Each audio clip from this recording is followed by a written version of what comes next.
I never believed in curses. Not until I worked the ridge above Whistler's Hollow. That's what locals called it.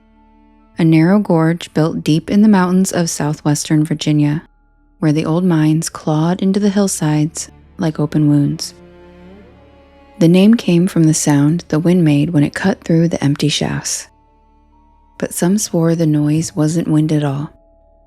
They said it was the men who'd gone in and never come out. Before we get into the story, I'm Devin, and this is Porch Lore. Please be sure to subscribe to my YouTube channel and help me reach 1,000 subscribers. Enjoy the story. This is Porch Lore.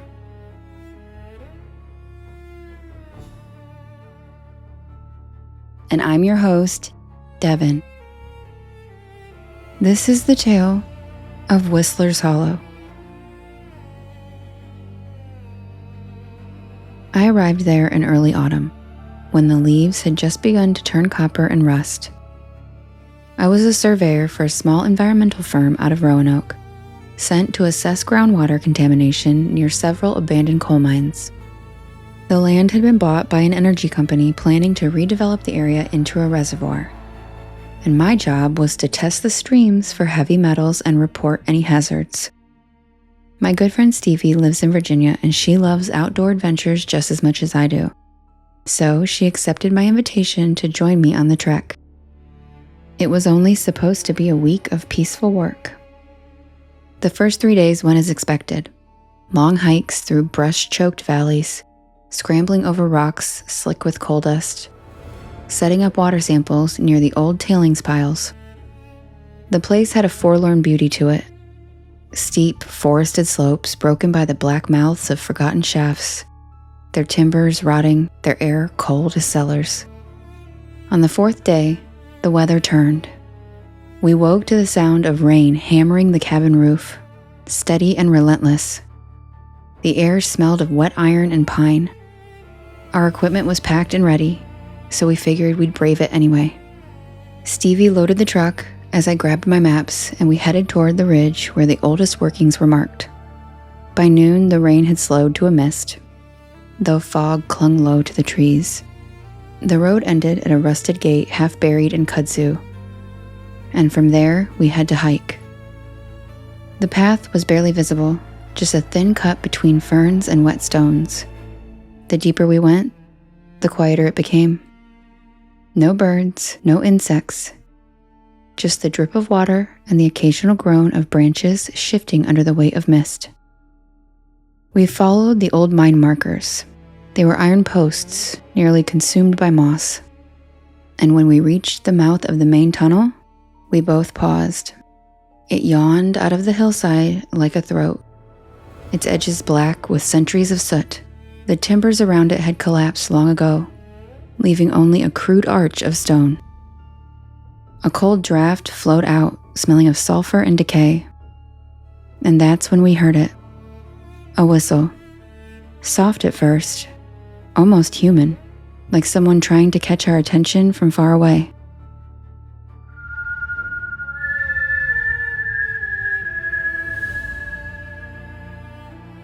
We both froze, straining to listen. The sound echoed faintly down the shaft.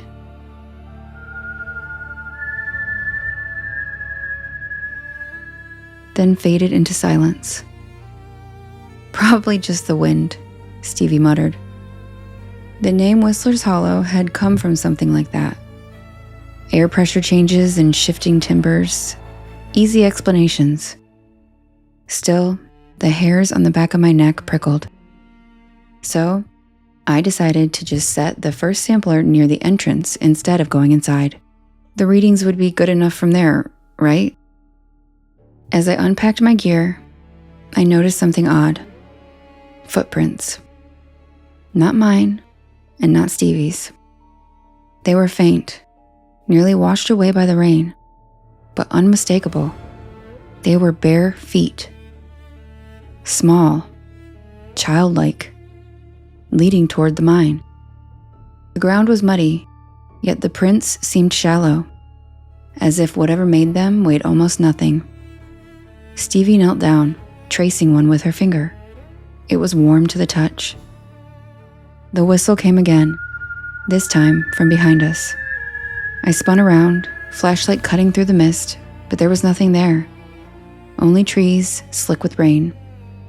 The forest seemed to close in tighter, the fog thickening until the path vanished entirely. I don't know why we didn't leave then. Maybe curiosity, maybe pride, maybe because I needed the money.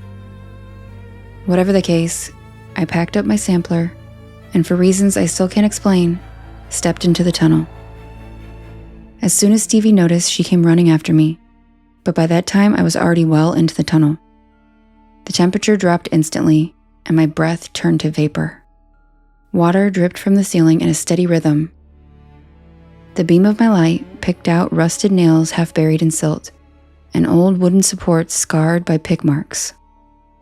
The air smelled wrong, not just of rot, but of something ancient and stagnant, like a cellar sealed for 100 years.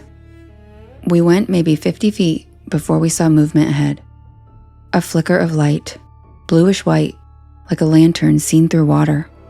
It bobbed once, twice, and then disappeared around the bend. "Hello?" I yelled, instantly regretting it, as Stevie shot me her classic "bruh" look. My voice came back distorted, "Hello?" as if the tunnel had swallowed it and spat it back smaller. No answer, only the sound of distant whistling. We followed the glow deeper. The tunnel widened into a cavern lined with veins of coal that glittered faintly when the light passed over them. In the center stood an old mine cart half full of water, and beside it, something else. A leather boot, half sunk in the mud. The toe was ripped open, and inside I could see bone. The whistle came again, louder now, impossibly close. I whipped my light toward the sound, and I saw a figure crouched on the far side of the cart. At first, I thought it was a man, but the proportions were all wrong. Its arms were too long, and it was too narrow in the torso. The skin looked gray, and its face was mostly hidden by dangling wet hair. I could see its mouth, wide, jagged, lips split open around teeth too sharp to belong to anything human.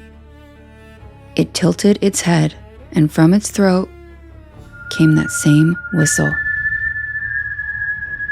We backed away in disbelief when my boot slipped in the mud and I went down hard.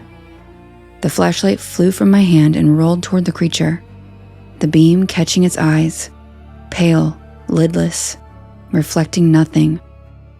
It shrieked, not like a man or an animal, but something in between. The sound cut through me, sharp enough to make my vision blur. Stevie helped me scramble to my feet, and we both ran. It was hard to keep our footing, tripping over rails, and Stevie smashed her shoulder against the wall. Behind us, we heard the scrape of claws on stone and the echo of bare feet slapping wet rock. Oh my God. It was chasing us. The tunnel twisted endlessly, yet somehow we made it back to the entrance. We burst out into the storm, rain pelting our faces. The fog was now glowing with a strange silvery light. I didn't look back. I just followed Stevie down as fast as I could. By the time we reached the truck, my hands were shaking so badly I could barely start the engine. When I did, the headlights flashed across the slope. And there it was again. The figure stood at the tree line, unmoving, just watching us. The rain passed through it as if it were made of mist itself. And for a moment I thought I saw others behind it. Faint shapes of men in old miners' caps, their eyes glowing faintly blue. Then, everything blinked out at once, leaving only the trees. We drove straight back to town and checked into the first motel we could find. That night, Stevie said she dreamed of tunnels that went on forever, of whispers echoing from unseen throats, and of a song made of whistled notes. When morning came, we packed our equipment and drove home without even filing the report. Weeks later, I learned something that chilled me worse than the encounter itself. I had mentioned Whistler's Hollow offhand to a retired miner during another project, and his face went pale the moment I said it. He told me that during the 1930s there had been a collapse in one of the shafts, the very one we had entered. Dozens of men were trapped inside. Rescue crews worked for days, but when they broke through, they found no bodies. Only tunnels filled with fresh coal dust and the sound of faint whistling coming from deeper underground. They sealed the mine after that, but the whistling never stopped. People heard it drifting through the hills for years. They said those miners were still down there, changed by the weight of the earth and the hunger of the dark. I still hear it sometimes. On quiet nights, when the wind slides through narrow places, it finds that same rhythm of 3 rising notes.